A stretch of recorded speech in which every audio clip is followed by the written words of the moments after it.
2023년 5월 28일 길가온교회 주일예배 말씀입니다. 오늘 본문은 출애굽기 20장 12절입니다. 같이 봉독하겠습니다. 내 부모를 공경하라. 그리하면 내 하나님 여호와가 내게 준 땅에서 내 생명이 길리라. 오늘은 부모를 공경해야 할 이유라는 제목으로 하나님 말씀 전하겠습니다. 어느 설문조사 기관에서 조사한 내용입니다. 어느 때 자녀들이 미워 보이십니까? 결과는 다음과 같이 나왔습니다. 6위, 다른 부모와 비교할 때. 5위, 늦게 들어올 때. 4위, 부모님보다 이성 친구나 배우자를 더 생각할 때. 3위, 공부나 일을 제대로 안 하고 빈둥거릴 때. 2위, 말 안 듣고 대들 때. 1위, 자녀들이 거짓말할 때. 그리고 또 다른 설문이 있습니다. 알면서도 속아주는 자녀들의 거짓말은 무엇입니까? 6위, 지금 도서관이에요. 5위, 성적표 아직 안 나왔어요. 4위, 참고서 사게 돈 좀 주세요. 3위, 일찍 들어올게요. 2위, 결혼하고 꼭 부모님 모시고 살게요. 1위, 커서 효도할게요. 마지막으로 이런 설문조사도 있었습니다. 부모로서 자녀들에게 가장 미안할 때는 언제입니까? 1위는 62.8%의 응답률을 보인 답입니다. 경제적인 문제로 자녀가 하고 싶은 것을 못 해줄 때, 이것이 부모님이 가장 미안할 때라고 합니다. 오늘 본문은 10계명 중 5번째 계명이죠. 5계명입니다. 오늘 본문을 다시 한번 읽어보겠습니다. 내 부모를 공경하라. 그리하면 내 하나님 여호와가 내게 준 땅에서 내 생명이 길리라. 우리가 학교에서 배웠듯이 이 법이라는 것은 실용주의적 가치 속에서 만들어집니다. 그래서 중국의 공자, 이 공자는 효에 대해 말하면서 임금과 이 황제에 대한 충성을 기본 원리로 삼았습니다. 부모에게 효를 다하는 것과 왕에게 신하들이 충성을 다하는 것, 이것이 같다고 여겼던 것입니다. 그러다 보니까 기득권층을 위한 윤리가 세워져 갔고 가부장적인 주의가 생겨나면서 남성은 존중받고 여성은 차별당하는 부작용으로 이어졌던 겁니다.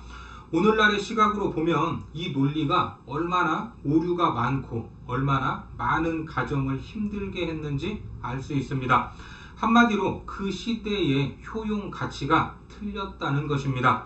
그런데 공자와 같은 사람들뿐만 아니라 심리학자들도 부모를 공경하라 이렇게 말합니다. 왜 그랬을까? 우리나라에서 이런 내용을 활발하게 전하시는 분이 정태기 박사님이신데, 이분은 신안 증도에서 태어난 분으로 어릴 적 가정 환경은 그리 좋지 않았습니다. 그의 아버지는 다른 여자와 다른 섬에서 살림을 차려놓고 살다가 가을만 되면 그 소출을 가지고 가려고 집에 돌아오는데, 그런 몹쓸 남편이 집에 돌아올 때 어머니는 아버지에게 줄 보약이라면서 다리고 있었다는 겁니다.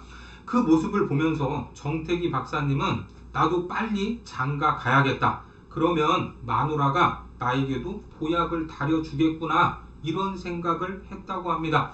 그런데 이분이 하나만 알고 둘은 몰랐던 겁니다. 이 정태기 박사님이 만난 여자는 충청도 출신인데, 충청도 문화는 찬바람이 일어나면 아버지가 어머니를 위해서 보약을 다려줬다고 합니다. 그러니까 어떻게 되겠습니까?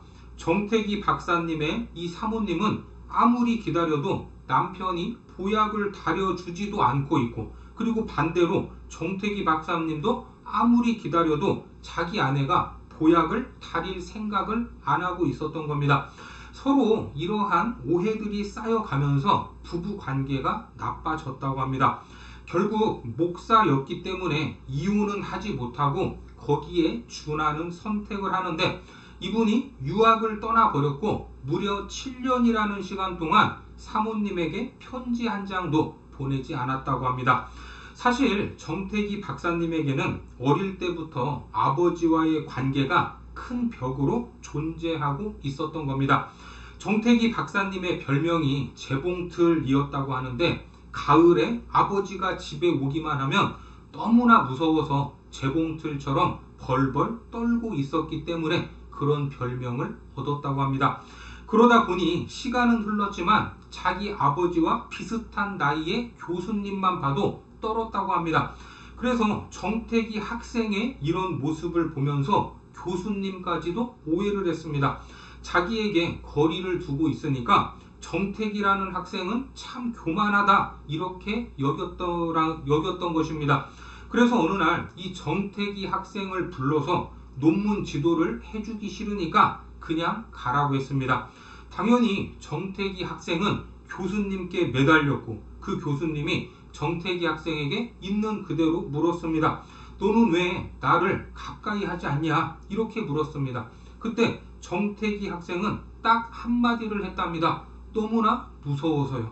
이때 교수님이 정택이 학생의 마음 깊은 곳에 있는 쓴뿌리를 받고 당신이 태어난 후로 지금까지 너의 이야기를 한번 해봐라. 인생의 이야기를 한번 들려봐 달라. 이렇게 이야기를 했다고 합니다. 그랬더니 정택이 학생이 당시 이 학생이 눈물을 흘리면서 장장 7시간에 걸쳐 자기의 인생 이야기를 말했다고 합니다.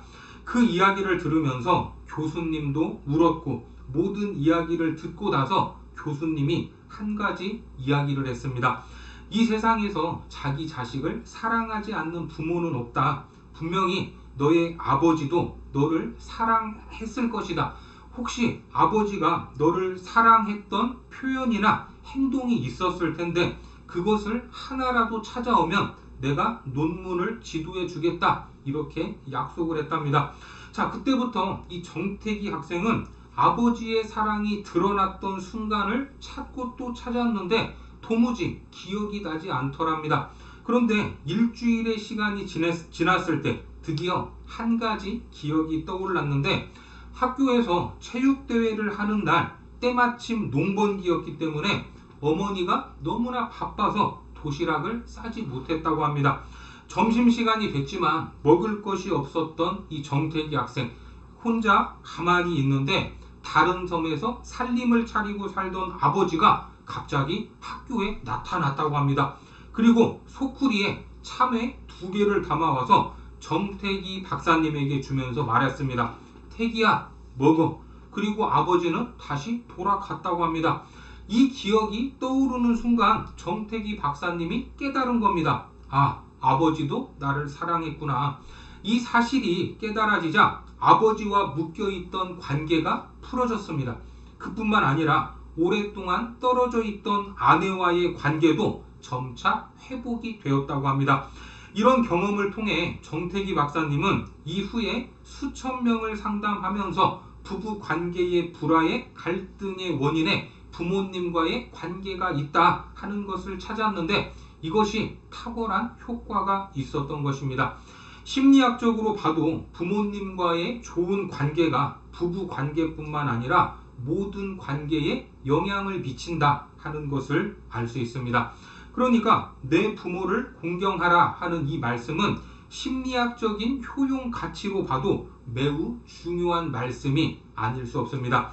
그런데 단지 이러한 심리학적인 가치 때문에 하나님께서 내 부모를 공경하라 이렇게 말씀하셨을까? 그보다 훨씬 더 높은 차원의 이유가 있었을 것입니다. 자, 다시 본문 12절을 보겠습니다. 내 부모를 공경하라. 그리하면 내 하나님 여호와가 내게 준 땅에서 내 생명이 길리라. 여기에서 사용된 공경이라는 단어는 히브리어로 카바드라는 단어로서 무겁다라는 뜻을 가지고 있습니다. 즉 하나님께서는 이 말씀을 통해 우리를 설득하고 계시는데 네가 네 부모를 무겁게 여기면 네가 장수하고 네 생명이 길 것이다. 그만큼 부모를 공경하는 일이 매우 중요하다라는 말입니다. 여기에서 내 생명이 길리라 하는 말씀을 보면서 우리는 수치적인 양만 생각할 수 있습니다. 하지만 행복하게 살지 못한다면 100년을 살든 1000년을 살든 무슨 의미가 있겠습니까? 그러니까 네 생명이 길리라 하는 말씀은 질적인 측면도 포함하고 있는 겁니다. 다시 말해 하나님은 우리에게 네가 네 부모를 공경하면 네가 행복을 누리면서 네 인생을 길게 살 것이다 라는 말입니다. 어떻습니까? 우리를 향한 하나님의 마음이 느껴지지 않습니까? 잠언 말씀에도 보면 공경을 의미하고 있는 또 다른 표현이 등장을 합니다. 잠언 23장 22절에 보면 너를 낳은 아비에게 청종하고 내 늙은 어미를 경히 여기지 말지니라. 우리 부모님이 경제력이 있으면 자녀는 당연히 부모를 무겁게 여깁니다. 그런데 나이가 들어 노동력이 상실되고 경제력이 없어지면 자녀들이 부모를 가볍게 여길 수 있습니다. 그래서 하나님께서 이렇게 말씀하신 겁니다. 이렇게 성경은 정교한 하나님의 말씀입니다.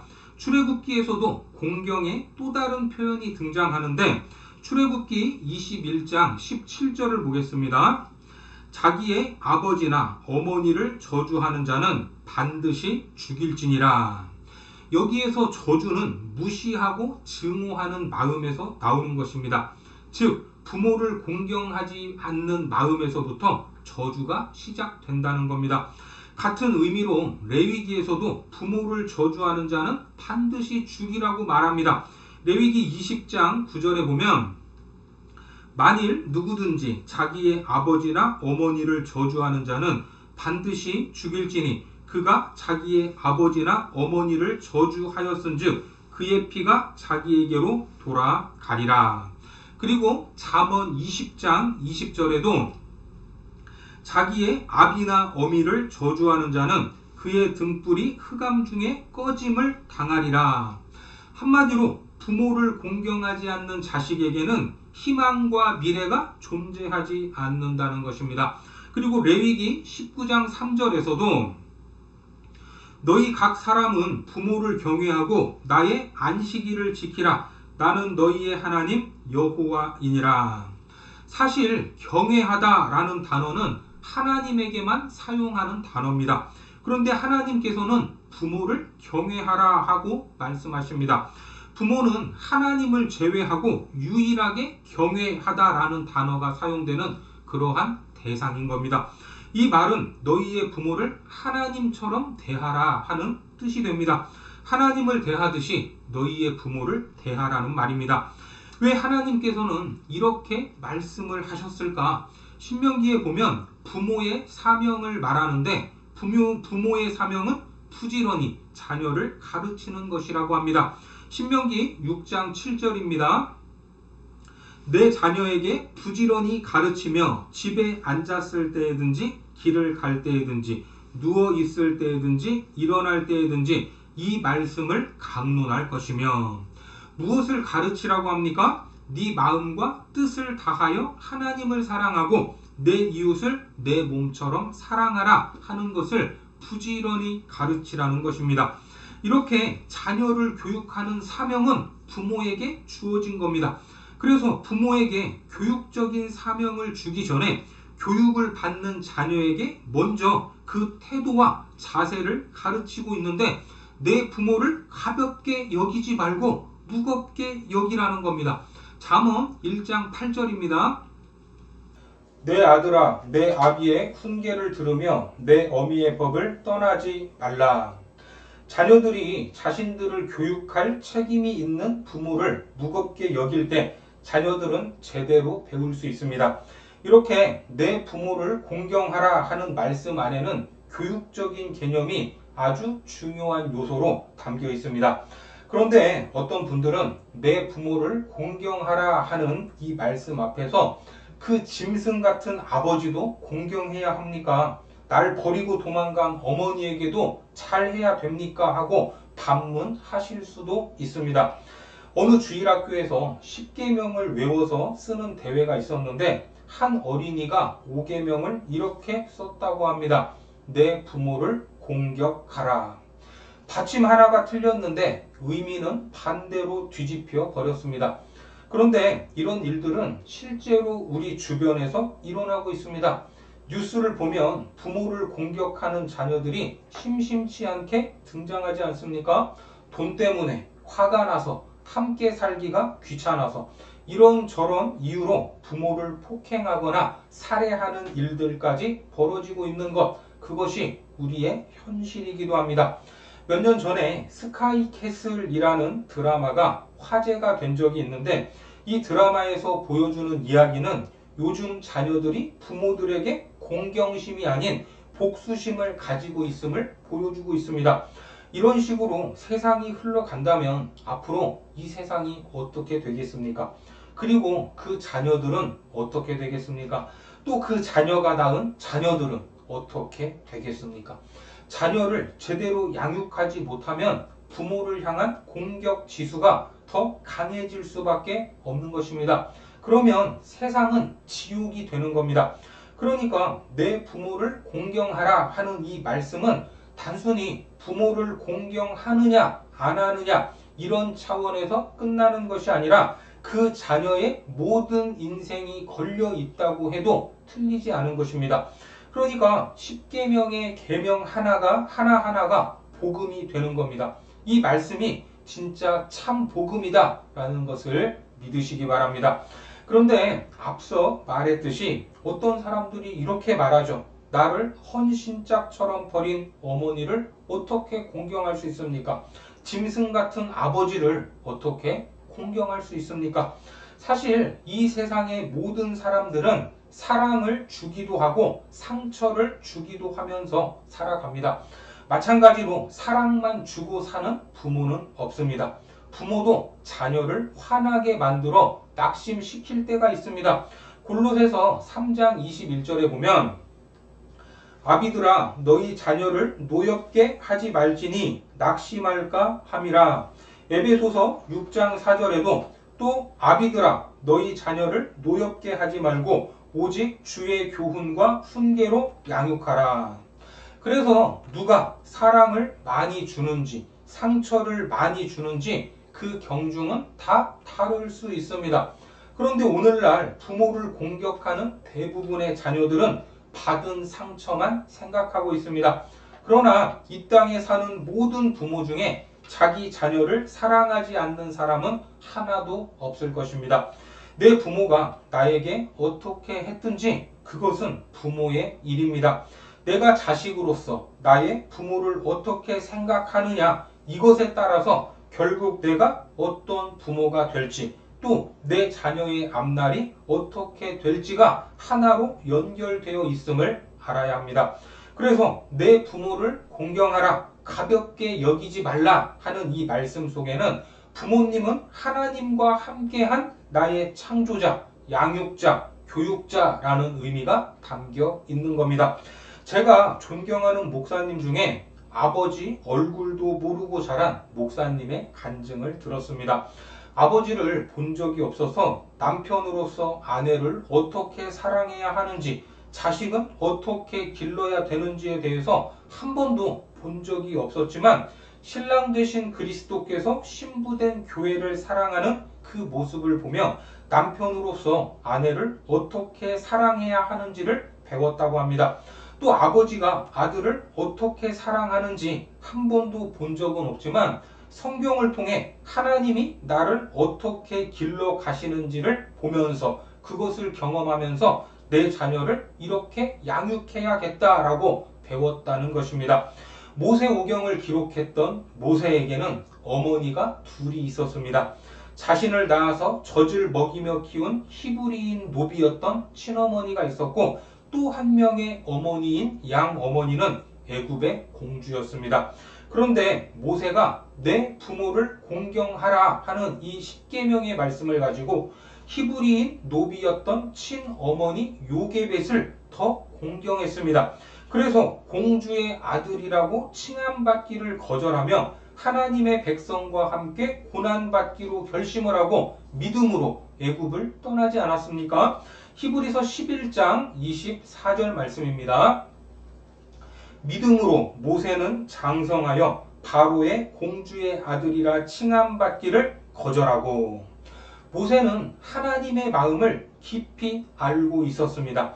그 하나님의 마음은 다름 아니라 그의 어머니 요게벳으로부터 모세에게 전달되었던 것입니다. 야곱의 12아들 중에서도 요셉이 야곱을 진정으로 공경했습니다. 그러다 보니 요셉도 아버지가 전한 말씀을 통해 하나님을 깊이 알게 된 것입니다. 그리고 그 은혜를 누리면서 이 땅을 살아갔던 겁니다. 하나님께서 오늘 우리에게도 이 은혜를 부모를 통하여 주시기를 원하고 계십니다. 우리가 부모를 공경하는 마음이 가득할 때 부모를 통해 부어주시고 보여주시는 하나님의 마음을 절절히 알게 될 것입니다.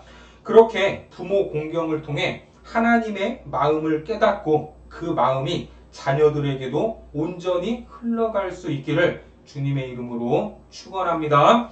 마지막으로 눈사람 부모님이라는 시 한 편을 소개해드리고 말씀을 마치겠습니다. 눈사람 부모님, 이혜인.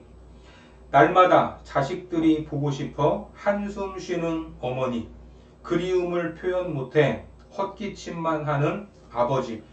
이 땅의 아버지, 어머니들은 하얀 눈사람으로 서 계시네요.